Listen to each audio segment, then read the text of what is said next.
Okay. Take a nice big sip now. That's a good boy. Oh, hi, I'm Ray Cotolo, and this here is my money tree.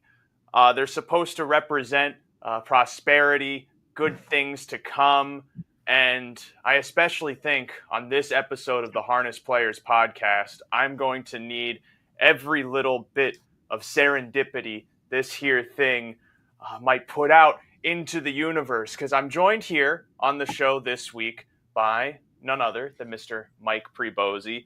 And the main reason, Mike, why I'm bringing the money tree out, not that we did bad last week. I was on the ball with most of the horses in the MGM Borgata series, which is what we're here to talk about. Third leg upcoming on this Monday, April 14th card. But leg one, bombs away all over the place. Leg two, it was just so much chalk.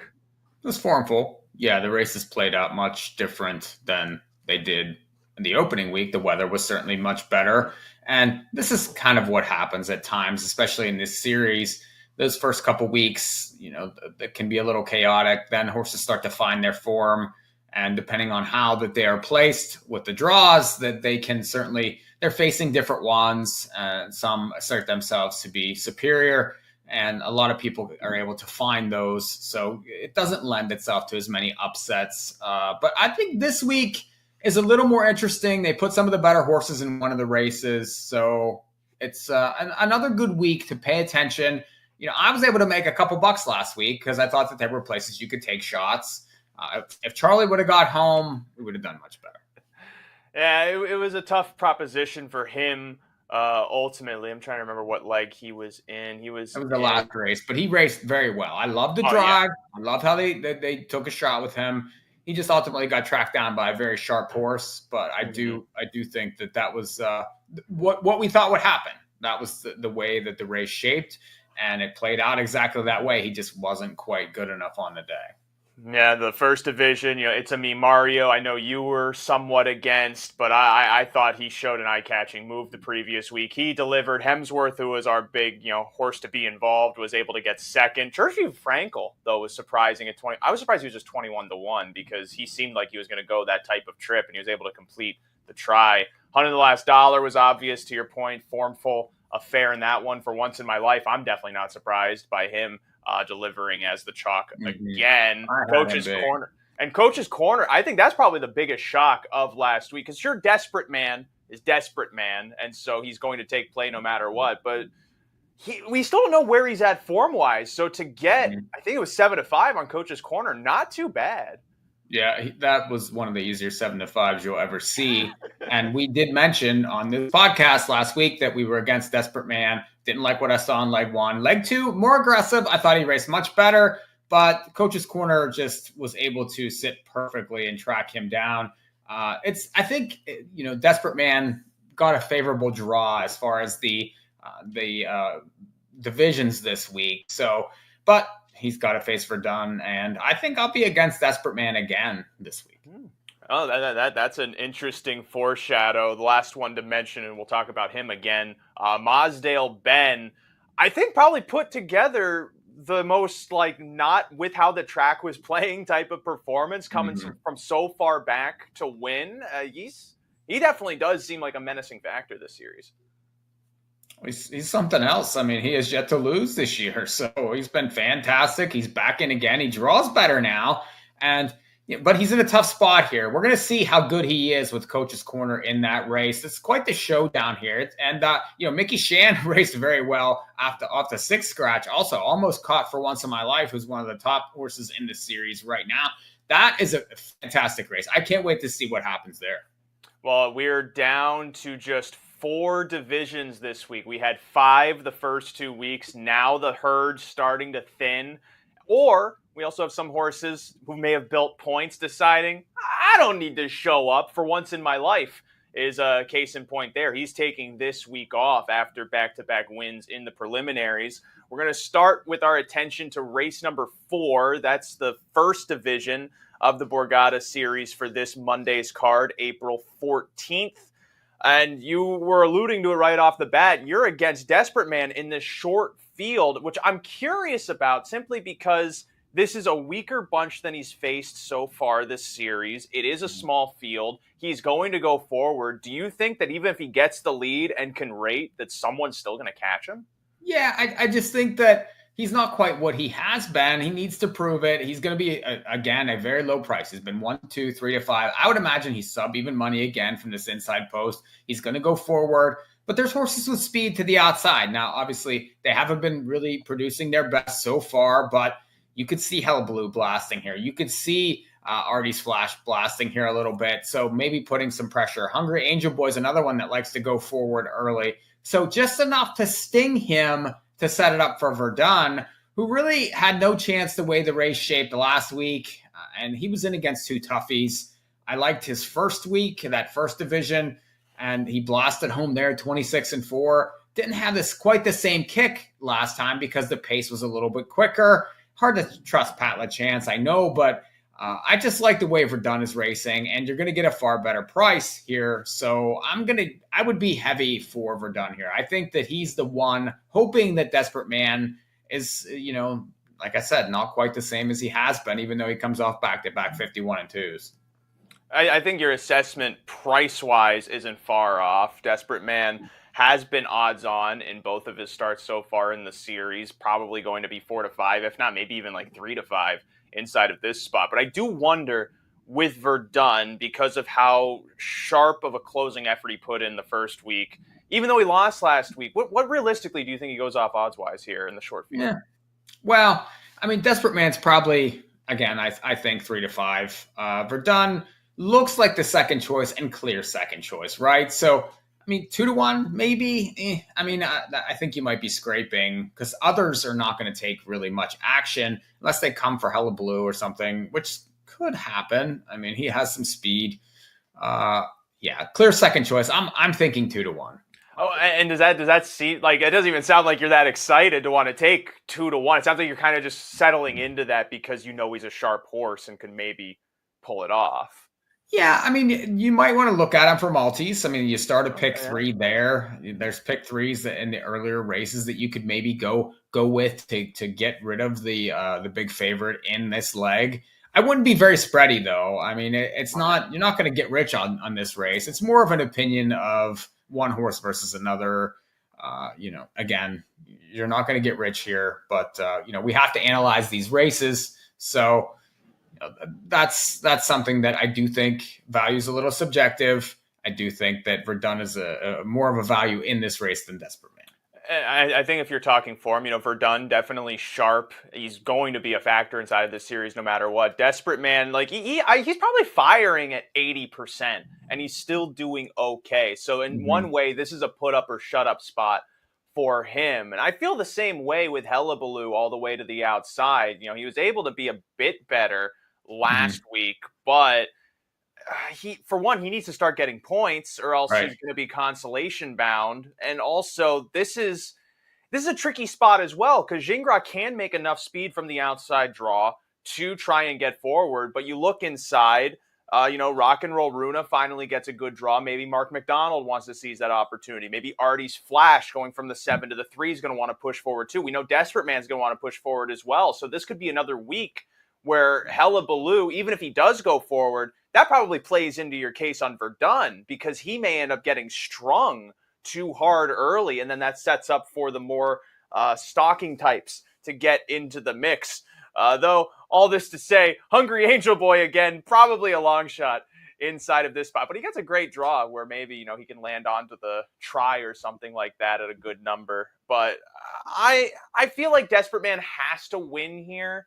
I'm not saying that I think he's really likely to win, but this is definitely the softest task he's had so far. And even just losing last time out, he lost to Coach's Corner, who's not here. And the only horse that's potentially close to Coach's Corner in terms of fitness and ability is Verdun. And Verdun's going to be coming from so far off the speed that Kakeli might be able to just get this mile his own way and cruise. So that's the hard thing, is you don't want to settle on the chalk in that way. But again, like this is a spot where he's supposed to win. And all of your bets have to rely on you thinking Desperate Man is done. He's toast. He doesn't belong here. He belongs in the non-winners of 9,000, which I don't think is the case yet. I don't even think at that's 7 years old. happening. No, that's definitely not happening. Interesting that Mark McDonald though shows up on Rock and Roll Runa. He did drive this horse in the past, and he is one of the best gate drivers that there are. So I would imagine a blast off is coming. He certainly can get one away from there. So that is one little dynamic there that could change things. And he's the guy who pulled off that massive upset Hambletonian day on Rock and Roll Runa in the Sam McKee Memorial. I remember which one was on that day. Division 2 of the Borgata is race 6. This one has 7 horses going postward. I don't know about this morning line. I feel like Racing Rampage just earned that, for one, because of the post draw, because of the connections. We know Kakali and Travis Alexander tend to be potent over this track, but just getting the pylon draw, that first race, I thought it was fine. He lost to Mosdale Ben, but he just kind of took back, tried to get in the mix, couldn't get there, gave up. I don't really know who the favorite is here. Yeah, I think it probably will end up being Hemsworth. A reminder, race 5, $20,000 guaranteed pick 5, pick 5 there. So it starts in one race prior, in race number 5. The handle last Monday was fantastic at Yonkers. So keep an eye on those things and certainly jump in. As far as race 6, wide open. I don't know, Racing Rampage 2-1. I mean, please, he was 29-1 in leg number 2 there. Now I know that this is a better spot. Seems like a lot of the also rans ended up in this division here. I thought Hemsworth was much better last week. Lost to It's a Me Mario, who was hammered in that spot. Act Fast needs to bounce back himself. He came off the 6 scratched and he really wasn't himself again. So I'm sure, I don't know when himself is going to be back to himself, but we'll see. And some of these other horses from the outside are typically from off the pace. I like Hemsworth. I think at 4-1 morning line, you have no chance of getting that. He's going to be sub 2-1 in here. He's finally going to take a lot of money, and he can win with either trip. I think he'll go forward, probably ends up in the pocket, and ultimately probably beats these horses. But if he doesn't win, I have no idea who does. He definitely does have to go forward, I feel like, because that was the other thing I was trying to figure out, is who's launching off of the gate. Zeron probably is with Hemsworth. I think Gingrad tries to with Act Fast, because I don't know that Racing Rampage really has, he has some gate speed looking at the qualifiers, but he still kind of seems like a project horse. He's still trying to figure out where he fits, how to race him. I don't know what Act Fast is doing in this series. I just don't get it. I don't know what he's doing, but he tried to blast in leg 1. He probably is going to try to blast again. I don't know. I don't know what he's doing. I thought he comes in off of an improved effort since he folded so hard in leg 1. He got that typical something was amiss race to let's be conservative, figure out where he's at type trip, and he ended up getting 4th. And so maybe that's a precursor to just trying again, because we were talking about the Burke teams showing in the first week. Something was definitely just off with their whole battalion. It definitely seemed like there may have been some type of sickness or something of that sort going on, because these are all horses that at their best day are competitive, and none of them fired. So even Ammo was able to put an improved effort last week too. So I'm kind of thinking maybe Act Fast lands into a soft enough group where he can try and go forward. Worst case scenario, he does the same thing he did week 1, and he's a bad price doing it. I would think maybe if you can get 4-1 on him, that might be worth a few dollars inside of this race. No, thank you. I'm not sold on him. I'm not sold on himself. The other thing is if Janelle Granny just blasts from the 5 and can get the front, then it's a different race. Because if Tetrick can then soften the second quarter and then just accelerate up the backside, Janelle Granny's good enough to kind of carry himself around the track. But even then, Churchview Frankel, he's going to be closing. I don't see him pulling a Verdun inside of this spot, but he's again not better last week though. Nice kick last week for him. He's okay. There's nothing wrong with that. Yeah, he's a good horse, but I definitely think he's better suited for the trifecta and such, which is what I thought last week too when he finished 3rd at 20-1. But this is the theme is put up, shut up for Hemsworth. Leg 3, he kind of showed something last week. He was a menace in the series last year. This is his time. He has to show where he stands inside of this series at this point. Agree. Third division is the next race number 7. Speaking of Ammo coming off a third place finish, just chasing Hunting the Last Dollar, who draws post 5 this time around. Mike, do you think that post differential changes this race at all? Because Hunting the Last Dollar has had pylon posts both times, has been able to find speed that way. Do you think maybe he has a better time getting to where he wants to go from the outside? I don't know what he's going to do here. There's horses inside, especially Ammo, that can outfoot him early. I think that he's been the benefit of 2 perfect post draws and 2 pretty nice trips. He's been very good, but he's going to be overbet in here.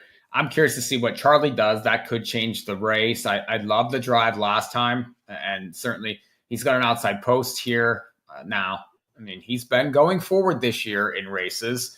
Humble's another one outside that could blast off early, second week there for those new connections. So the early dynamics in this race are going to dictate how it goes. I don't think Hunt in the Last Dollar gets the same perfect trip. He's going to have to work for this. And then, you have Binge on Yankee on the rail, too, that has shown speed, has won going wire to wire in leg 1 and was close last time, faced Coach's Corner, desperate man. I mean, this is a better spot for him. This is a very, very tough race. If you're going deep in multis, I suggest using many in here because it's really difficult the way the posts have been drawn, the way the pace dynamics set up. Very, very difficult to pick a winner.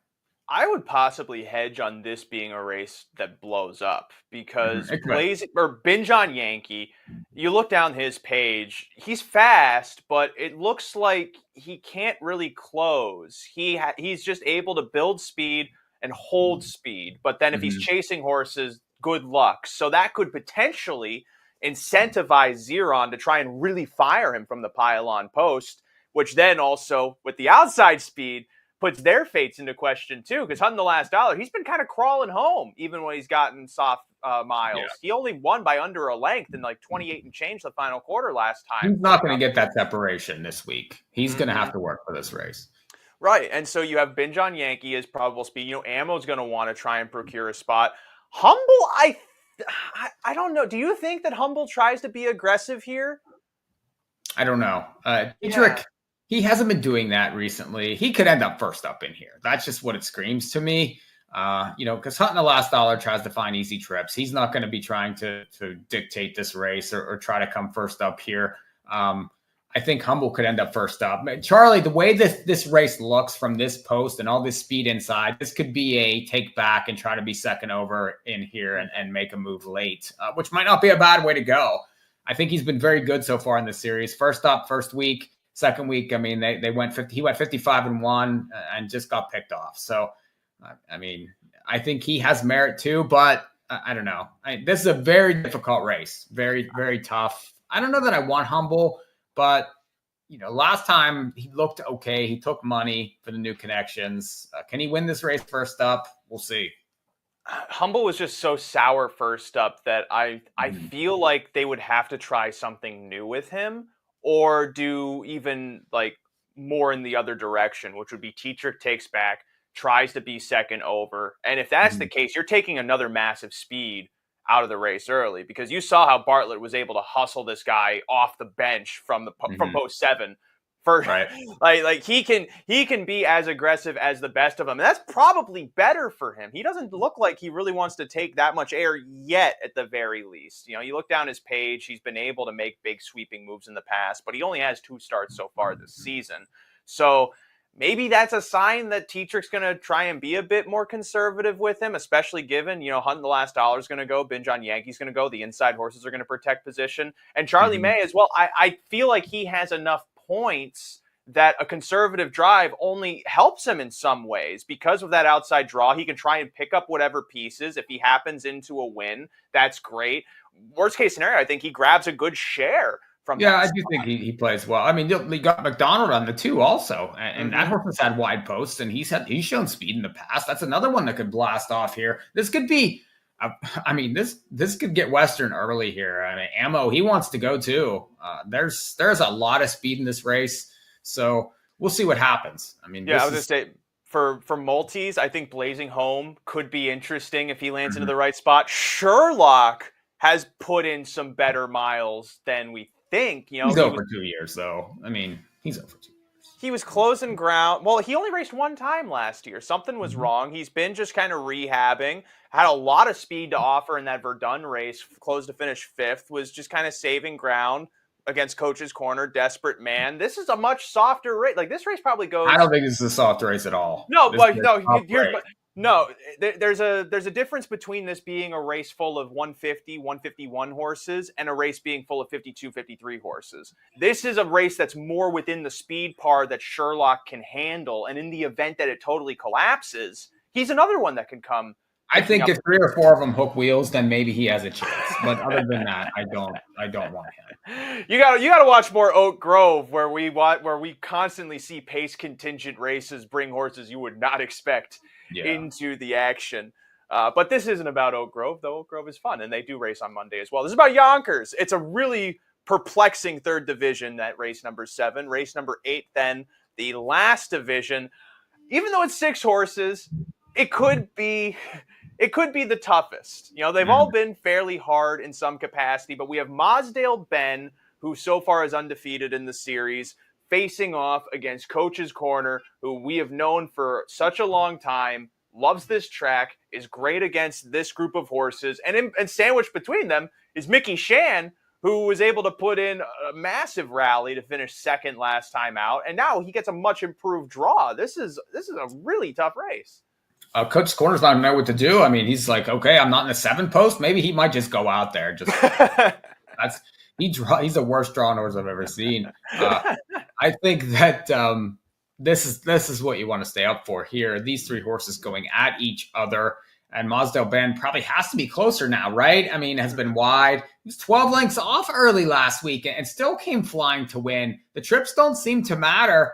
This horse seems to, know where the wire is and is coming with fast times against good horses.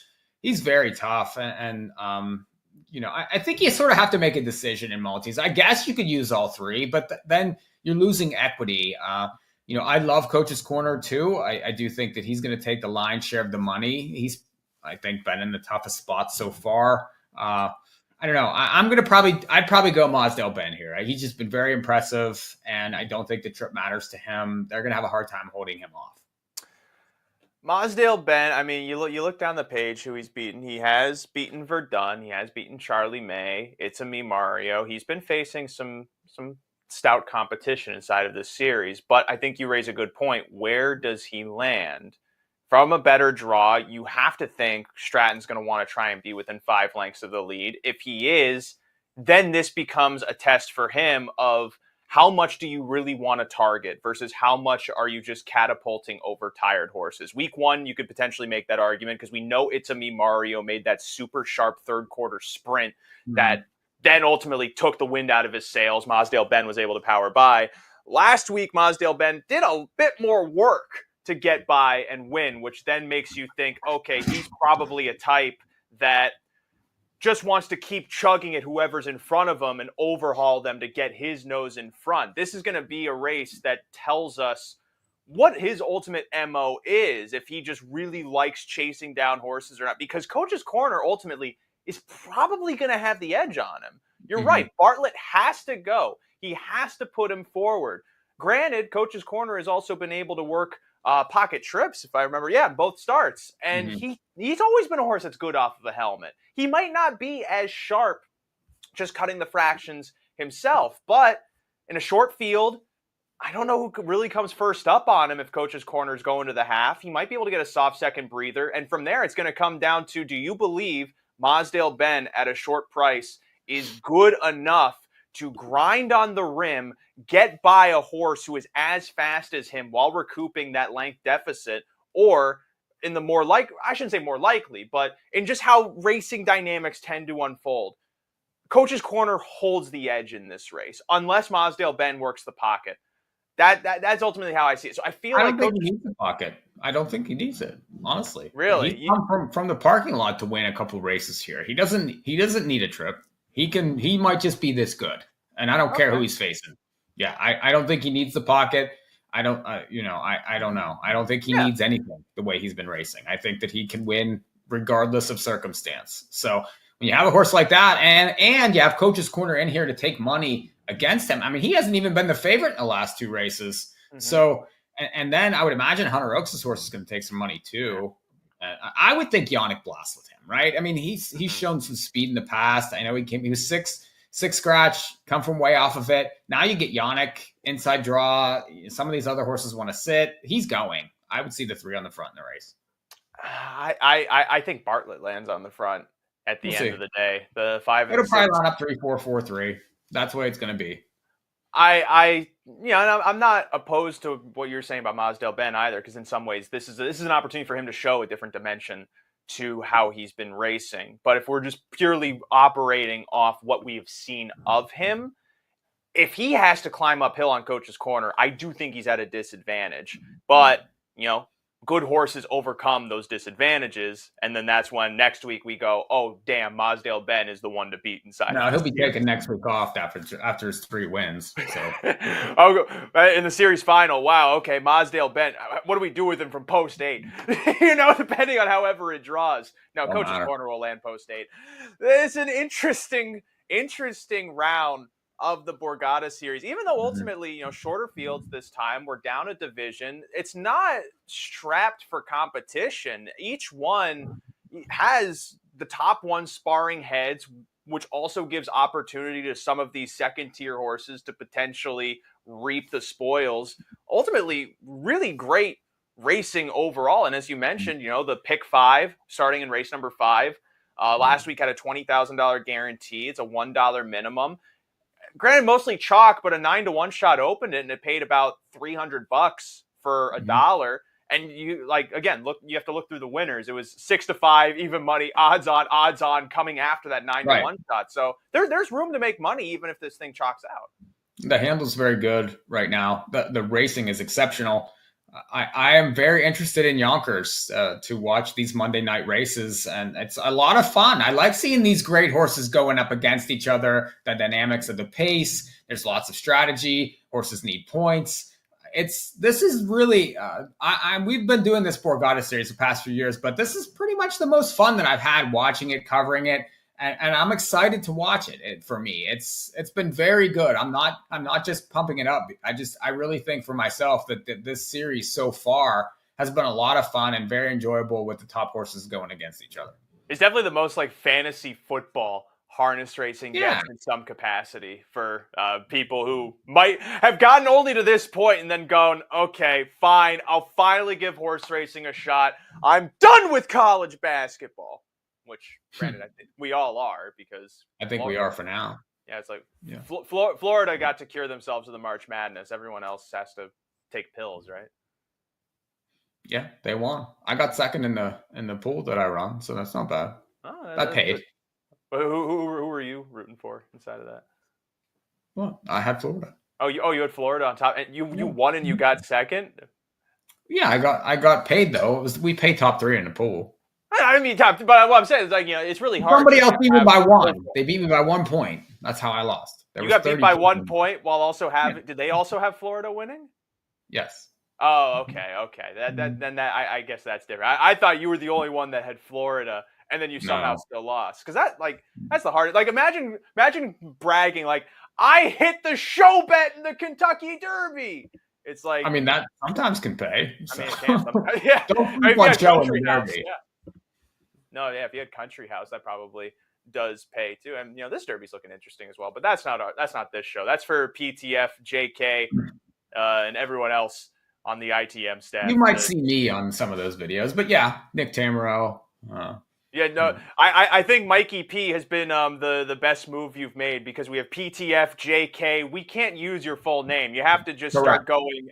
You just have to start going by letters to be known on this channel. I can't go by Ray C because that. I mean, maybe that does kind of describe me. You should just be Ray. I think everybody knows you, so I would just go straight Ray. I can dream. I can dream of being known. But we're done. That's it. Thank you so much for watching this week's episode covering Borgata series. We'll be back. There's 2 more preliminaries, like 4, like 5, and then of course the week after that, first graded stake. Yeah. Maybe we'll get a guest next week. We'll see if we can figure something out. Yeah, we'll see. There do exist other astute handicappers inside Yeah, of the harness racing world. It's so hard to find people who are at our high level, you it's know? true. Maybe we need to Yeah. reach out to Gibner or somebody, or Edison. Edison, who could beat him? In a fight, I mean, yeah, Oh no, I I think wouldn't. I wouldn't want Edison in a fight. No. hey, maybe that's something we can pitch to PTF as a PPV event, but as PPV, because then he'll be like, I'm in, because we're all about letters: ITM, PTF, JK, PPV. Edison v. Givner, one night only, but that's not tonight. Thank you so much. Hopefully you cash well on this week's Borgata races, and be sure to keep an eye out on the ITM feed for more harness racing action, of course, horse racing action to come across North America.